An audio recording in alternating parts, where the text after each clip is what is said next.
When I went to school as an undergraduate, I thought I was going to be a high school teacher and teach biology. And I was really interested in the natural world in general.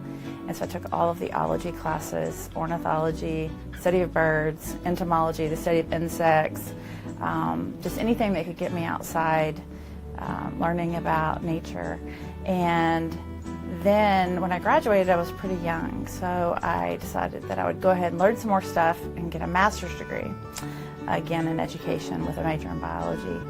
And then I decided that I would just keep going and decided to get a PhD.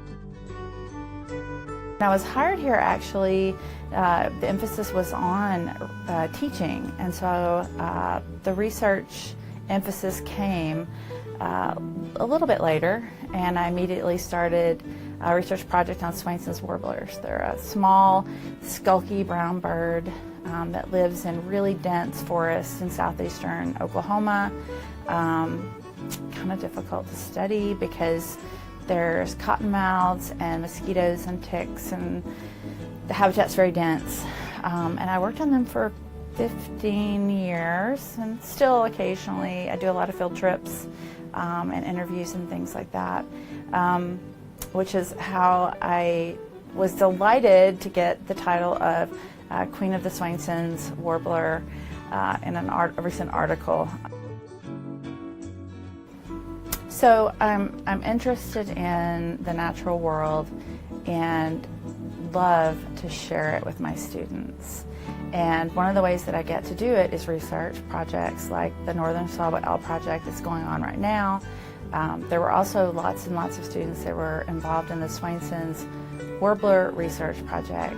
But I also do less formal, more field trip. Like every spring I take students and anyone who wants to go in the public to see American woodcock breeding displays.